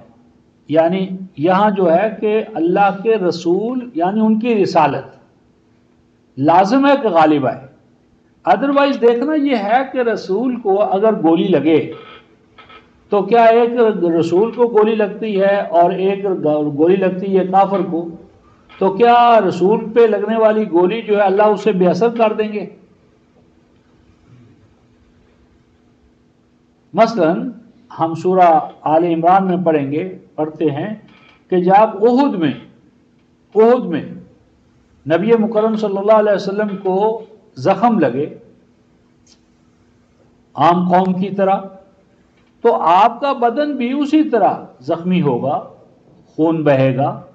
اگر تیر لگا ہے تو تیر لگے گا نبی کو یا غیر نبی کو، تو یہ تو نہیں دیکھا جائے گا کہ یہ تیر نبی کو لگا یا غیر نبی کو لگا، کیونکہ ما جعلنا لبشر من قبلک الخلد افإن مت فهم الخالدون، نبی کا جسد تو وہی جسد ہوتا ہے، یعنی نبی جسد کے حوالے سے، عقل و شرب کے حوالے سے بار بنائے بشریت اسی گوشت پوشت کا انسان ہوتا ہے، اسے کانٹے چبھتے ہیں، درد ہوتا ہے، وہ طائف میں جاتا ہے، پتھراؤ اس پہ ہوتا ہے تو پاؤں سے خون بہتا ہے، تو یعنی اس سے بشریت جو ہے وہ دور نہیں ہوتی۔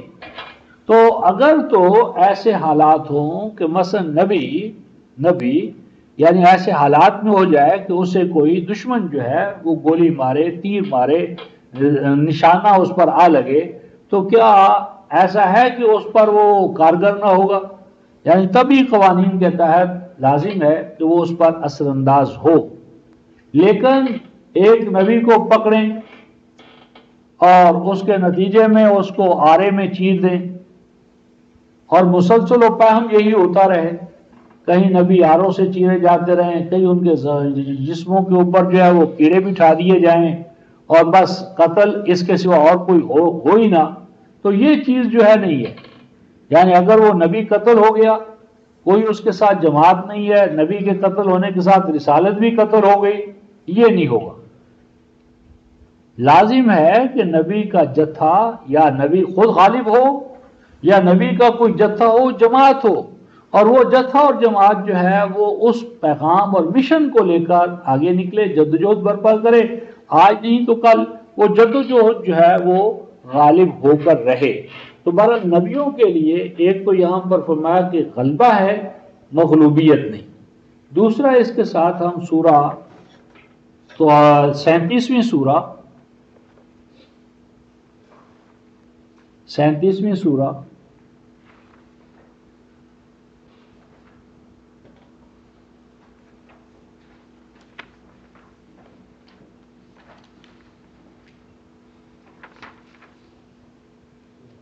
یہ 37ویں سورہ 174 آیت 541 صفحہ، یہ آیت 171 ہے۔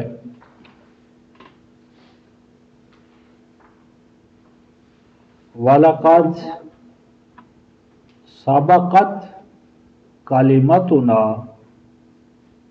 لِعِبَادِنَا الْمُرْسَلِينَ، بلا شبہ گزر چکا، وَلَقَدْ سَبَقَتْ گزر چکا، نافذ ہو چکا، نفاذ پذیر ہو چکا، کلمتنا ہمارا قانون، ہمارا وعدہ، ہمارا کلام، نافذ ہو چکا ہے ہمارا کلام،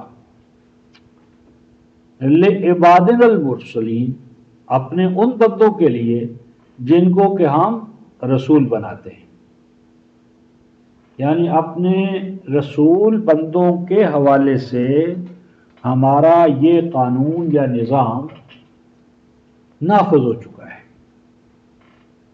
وہ قانون یا نظام یہ ہے، انہم لہم المنصورون،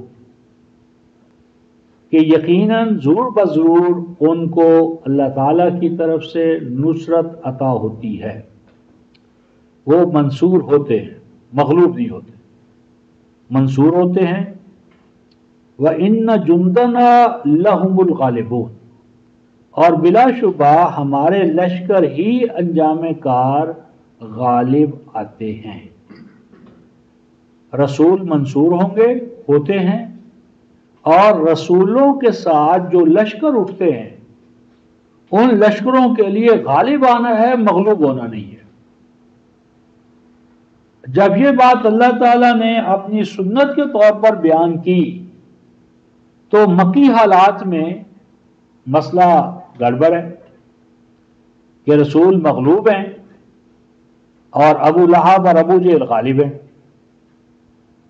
تو اب فرمایا جا رہا ہے فَتَوَلَّىٰ عَنْهُمْ حَتَّىٰ حِينٍ، فرمایا کہ ان کا غالب ہونا اور آپ کا مغلوب ہونا کچھ دیر کے لیے اس سے صرف نظر فرما لیں۔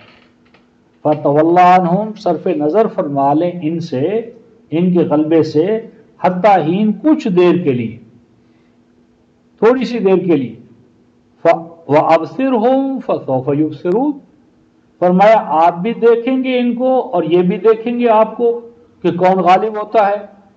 فرمایا أَفَبِعَذَابِنَا يَسْتَعْجِلُونَ فَإِذَا نَزَلَ بِسَاحَتِهِمْ فَسَاءَ صَبَاحُ الْمُنذَرِينَ، فرمایا پس یہ کہتے ہیں کہ ہم پکڑے کیوں نہیں جا رہے، ہم پر گرفت اور عذاب کیوں نہیں آتا، کیا یہ جلد چاہتے ہیں قبل از وقت؟ یعنی اللہ تعالیٰ کے وعدے قانون اور نظام کے تحت ہیں، وہ قانون اور نظام آہستہ آہستہ اپنے آپ کو غالب کرے گا، یہ مغلوب ہوں گے، لیکن یہ چاہتے ہیں جلد از جلد ہو جائے، تو جلدی ہمارے ہاں ہے نہیں۔ جلدی تو اس کو ہو جس کو خطرہ ہو کہ گاڑی چھوٹ جائے گی، ہمارے ہاتھ سے نکل جائیں گے۔ تو اللہ تو بڑے ارادوں کا، قوتوں کا، طاقتوں کا مالک ہے، اسے جلد بازی کی کیا ضرورت ہے؟ کوئی شکار ہے جو ہاتھ سے نکل گیا اب دوبارہ ملے گا نہیں، اس کا غلبہ تو اپنے طبعی قوانین کے تحت ہے، وہ یعنی ایسے ایکسیڈنٹلی تو نہیں وہ اللہ بنا۔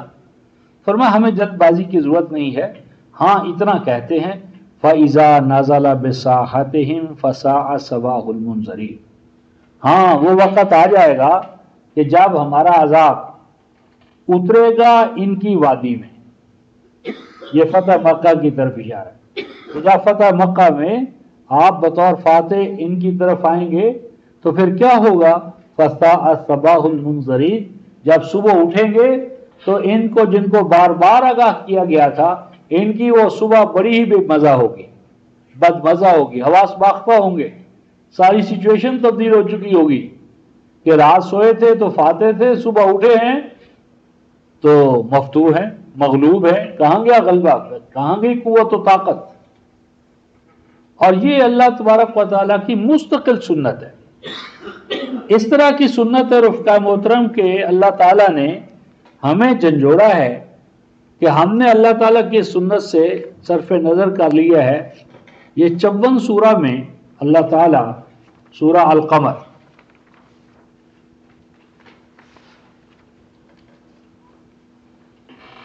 یہ 635 صفحہ ہے،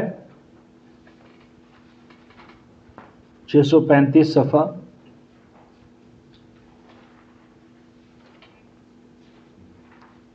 آیت نمبر 41-42۔ وَلَقَدْ جَاءَ آلَ فِرْعَوْنَ النُّذُرُ، آل فرعون کو ہماری وارننگز، تنبیہات مسلسل و پہم پہنچائی گئی، انہوں نے ہماری تمام آیات کا، احکام و ہدایات کا انکار کیا، پس پکڑ لیا ہم نے ان کو، فَأَخَذْنَاهُمْ، پس پکڑ لیا ہم نے ان کو، اخذ عزیز مقتدر، ایسے پکڑنا جس طرح کوئی پھر طاقت والا پکڑ لیتا ہے۔ پکڑا ہم نے ان کو کہ جب ہماری پکڑ بڑی گرفت بڑی مضبوط تھی، جس طرح کی کوئی بھی پہلوان طاقت والا کسی کو وہ پکڑ لے۔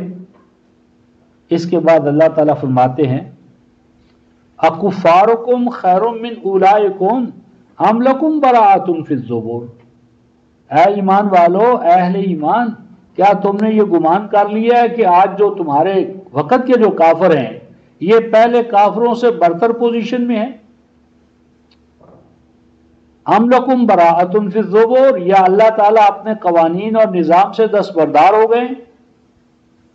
یعنی اللہ تعالیٰ نے پہلے تو مجرموں کو پکڑنے کا دستور رکھا تھا، اور اب اللہ تعالیٰ باز آ گئے ہیں اپنی خدائی سے، قوانین سے، نظام سے، کہ نہیں بھئی آج کے کافر بڑے طاقت والے ہیں، ان کے پاس ایٹم بم ہے، میزائل ہے، تو ان سے ڈر کر اللہ تعالیٰ نے اپنے قوانین سے دستبرداری کا اعلان کر دی ہے۔ نعوذ باللہ من ذالک۔ ام یقولون نحن جبی منتصر، یا ان کا کہنا ہے اہل مکہ کا، مکہ والے کہتے ہیں ہماری بڑی جمعیتیں ہیں، پہلے تو بنو قریش کی بڑی جمعیت ہے، پھر بنو زمرہ، بنو مدلج، تمام قبائل عرب، پھر پیچھے یہود، ان کے پیچھے روم، ان کے پیچھے مجوس، وہ کہتے ہیں نحن جمیع، ہم تمام متحد ہیں، ہماری بڑی بڑی جماعتیں ہیں، اور منتصر، ہم نے تو پہک کر رکھے ہیں ایک دوسرے کی امداد کے۔ ارشاد ربانی ہوا سَيُهْزَمُ الْجَمْعُ وَيُوَلُّونَ الدُّبُرَ، فرمایا تم سر کی آنکھوں سے دیکھو گے یہ بڑی بڑی جمعیتیں اور جماعتیں شکست کھائیں گی۔ کوئی انسان رفقائے محترم یہ نہیں کہہ سکتا، یہ خالق و مالک کا یعنی اعلان ہے۔ سَيُهْزَمُ الْجَمْعُ، یہ بڑی بڑی جمعیتیں شکست کھائیں گی، وَيُوَلُّونَ الدُّبُرَ، اور اس طرح پیٹھ دبا کر بھاگیں گی، پیٹھ دکھا کر، کہ کبھی اس فیس کرنے کا پھر انہیں جرأت و جسارت نہیں ہو۔ اور یہ سب کچھ جو ہے رفقا محترم دیکھا، اور اس منصوریت میں رفقا محترم صرف انبیاء یا محمد رسول اللہ ہی شامل نہیں، اس منصور ہونے میں، غالب ہونے میں اللہ تعالیٰ نے آپ کے اور میرے اور ہر ایمان والی جماعت کے ساتھ وعدہ کیا تھا۔ اگر ہم ایمان کے نقطہ نظر سے دیکھتے ہوتے تو یہ صورت احوال پیدا ہی نہ ہوتی جو آج ہم چچینیا اور کہاں کہاں کیا کچھ دیکھ رہے ہیں۔ مثلاً دیکھیں سورہ المؤمن 40ویں سورہ، آیت نمبر 51، 565 صفحہ۔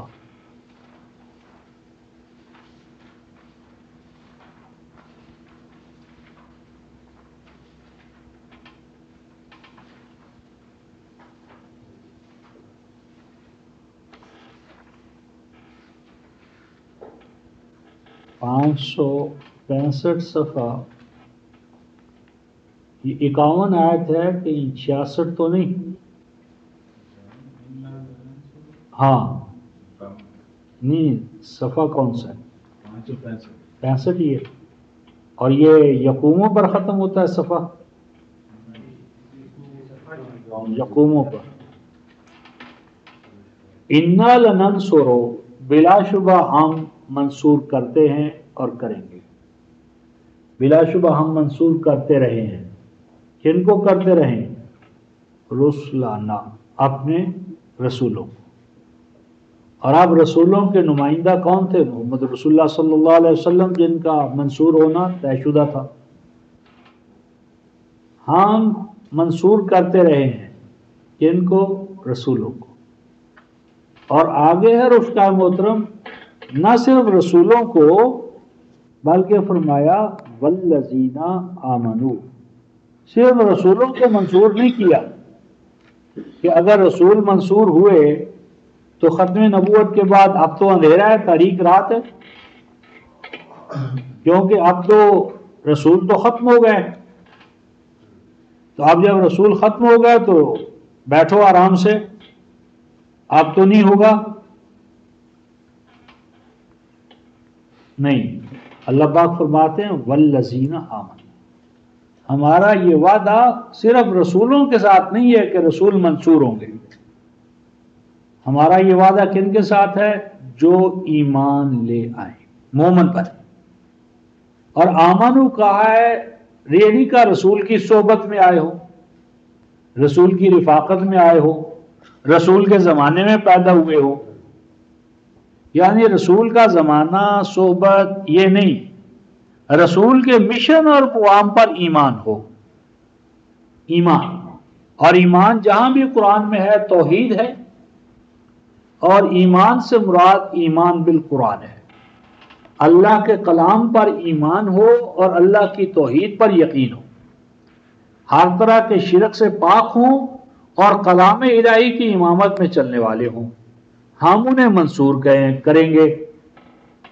ٹھیک ہے، منصور تو کریں گے، لیکن مرنے کے بعد جس طرح ہمارے ہاں ہیں، خار ہیں، بدکار ہیں، ڈوبے ہوئے، ذلت میں ہیں، کچھ بھی ہیں، لیکن تیرے محبوب کی امت سے خاری، بدکاری، ذلت، رسوائی، یہود و نصارہ والی، اور ساری مان رہے ہیں اور کہہ کیا رہے ہیں؟ ہاں ہیں بھی کون، معمولی تو نہیں ہے، تیرے محبوب رسول کی محبوب امت ہے۔ تو یہ ساری غلط باتیں ہیں۔ رسول کی منصوریت اور ایمان والوں کا غلبہ کہاں ہوگا رفقا محترم؟ فی الحیات الدنیا، حیات دنیا میں، قصہ زمین برسر زمین، زمین پر تو اللہ تعالیٰ کی بادشاہت قائم نہ ہو سکے، زمین پر فرعون، حامان اور قارون اللہ کی ایک پیش نہ چلنے دے، اور قیامت میں کہے لمن الملک اليوم، آج تو میرے سوا ہے کہ مار لیا سب کو، جگر بند کر لیا، ہاتھ پاؤں باندھ کر کھڑا کر لیا، اب کہتا ہے کوئی میرا مقابلہ کرنے والا؟ بات تو تب تھی کہ ہاتھ کھلے ہوتے، ہاتھ کھلے ہوتے اور پھر دیکھا جاتا مقابلہ کر کے کون جیتتا ہے. تو اللہ تعالیٰ نے ہمیں کھلے ہاتھوں مواقع دیے اور پھر کہا کہ اس کے باوجود میرا نظام اور میرے نظام کو لے کر اٹھنے والے غالب آئیں گے. تو فی الحیات الدنیا و یوم یقوم الاشہاد، حیات دنیا میں بھی یہ، حیات آخرہ میں بھی یہ. حیات دنیا میں یہ کب ہوتا ہے؟ یوم یقوم الاشہاد، جب جماعت مومنین شاہد بن کر کھڑی ہو جائے، اللہ کے دین کے لیے گواہی اس کا ایمان بن جائے، یا جب ان کی زندگیوں میں اللہ کے مقاصد کی حکمرانی قائم ہو جائے، جب ان کا وجود اللہ کے پروگرام اور نظام کے لیے وقف ہو جائے. ہم زندہ ہیں تو اے اللہ تیرے کلام کی خدمت کے لیے، اشاعت کے لیے اسے اپنے اوپر نافذ کریں، اور گھر گھر کونے کونے پر کلام الہی کے غلبے کے لیے ہمارا وجود مخصوص ہو جائے. تو جس وقت یہ کیفیت کسی امت میں پیدا ہوتی ہے تو وہ اس کے غالب آنے کا دور ہوتا ہے. اس میں رفقائے محترم ایمان والوں کو ایک خاص ہدایت ہے جو اسی غلبے ہی کے حوالے سے ہے. تو یہ سورہ محمد ہے. سورہ محمد میں ایک عظیم نقطہ رفقائے محترم سمجھایا گیا ہے. آج ہم کیوں مغلوب ہیں؟ ہم نے جو پیغام لانے والے ہیں ان کو مقصود کی ذات بنا لیے. یہ 606 صفحہ ہے، 606 صفحہ. پیغام لانے والے رسول، ان پیغام لانے والوں کے جو دانت ہیں، جوتا ہے، پگڑی ہے، امامہ، اور ان کا جو ظاہر ہے اس کے لیے تو ہم نے پوجا پاٹ تک نوبت پہنچائی ہوئی ہے. اور جو پیغام لائے ہیں رفقائے محترم قرآن، اس کو ہم نے اوپر رکھا ہوا ہے. آپ کی سبز پگڑیوں کا شورہ ہے، سبز پگڑیوں کی اساس پر جماعتیں بن رہی ہیں. اور وہ پیغمبر پیغام کیا لائے تھے رفقائے محترم؟ ان کی رسالت کیا تھی؟ ان کی زندگی کا مشن کیا تھا؟ ان کو کس نے رسول بنایا؟ یعنی 40 سالہ جو آپ کی پہلی زندگی ہے رفقائے محترم قرآن کے نزول سے قبل، کیا آپ موجود نہیں تھے؟ آپ کی اطاعت کی کیوں پابندی نہ ہوئی امت پر، انسانیت پر؟ کس چیز نے آپ کو مطاع بنایا؟ کس چیز نے آپ کو رسول بنایا؟ وہ اللہ کا قرآن ہے. جس نے رسول بنایا وہ قرآن، وہ تو غلافوں میں باندھو. اور جو آپ نے پگڑیاں یا جوتے یا وہ مادی وسائل، ان کو ہم نے مقام اعلیٰ دیا. تو قرآن نے سورہ محمد کی آیت نمبر 2 میں رفقائے محترم ایک تو یہ بات کھولی ہے کہ آمنو، یہ آیت 2 606 صفحہ، والذین آمنوا وعملوا الصالحات، اور وہ لوگ جو ایمان لائیں اور صلاحیت بخش کام کریں. اور آمنو کی تفسیر کیا فرمائی؟ وآمنوا بما نزل علی محمد، کہ ایمان سے مراد اس قرآن پر ایمان لانا ہے جو محمد رسول اللہ پر نازل ہوا. یعنی ایمان دراصل ایمان بالقرآن تھا. ایمان با محمد اصل نہیں ہے، اصل ایمان بالقرآن ہے. اب اصل ایمان بالقرآن تو ختم ہو چکا ہے، پگڑیاں رہ گئی ہیں، مسواکیں رہ گئی ہیں. اور پھر اس کے ساتھ آیت نمبر 19 میں یہ جو اسی سورہ محمد میں یہ آیت نمبر 35 ہے، آیت نمبر 35 610 صفحہ، ایمان والوں کو خطاب ہے. یا ایھا الذین آمنوا، آیت 33 سے شروع ہوا ہے، اور آیت نمبر 35 میں فرمایا فلا تہنوا وتدعوا الی السلم وانتم الاعلون واللہ معکم ولن یترکم اعمالکم. اے ایمان والو، حکم ہو رہا ہے فلا تہنوا، اپنے آپ کو کمزور نہ ہونے دو، کمزوریوں کا شکار، اپنے آپ کو کمزور مت سمجھو کہ ہم کچھ بھی نہیں ہیں. ہم کیا ہیں؟ کچھ بھی نہیں ہیں. اپنے آپ کو کمزوریوں میں مبتلا مت سمجھو. وَتَدُوا إِلَى السَّلَمِ، اور دشمن کے ساتھ سرنڈر ہو کر، ماتحت ہو کر، جھک کر صلح کرو، اس سے اپنے آپ کو آزاد کرو. دب کر صلح نہیں کرنی، برابر کی۔ وَأَنْتُمُ الْأَعْلَوْنَ، یہ اس لیے ہم کہہ رہے ہیں کہ تمہیں تو اس کائنات میں ہم نے بلند و برتر کرنا ہے، تم اعلون رہو گے۔ اور دوسرے مقام پر آل عمران کی آیت 139 میں فرمایا ان کنتم مومنین، ایمان کے تقاضے پورے کرتے رہو، اعلون ہونا تمہارا مقام ہے۔ اور کیوں اعلون ہوگے رفقائے محترم، اور کب تک تم اعلون رہو گے؟ واللہ معکم، جب تک تم اللہ کے ساتھ ہو اور اللہ تمہارے ساتھ ہے۔ جب تک تمہاری زندگیوں کا نصب العین اللہ ہے، اللہ تمہارے ساتھ ہیں کچھ صفات اور وعدوں کو پورا کرنے کی وجہ سے، جب تک اللہ کی معیت تمہیں حاصل ہے تم اعلون ہو۔ اور دیکھو اللہ کی معیت ایسے نہیں مل جاتی، وَلَن يَأْتِرَكُمْ أَعْمَالَكُمْ، اس کے لیے کچھ اعمال ہیں، ان اعمال کو بجا لانے میں سستی اور غفلت نہ کرنا۔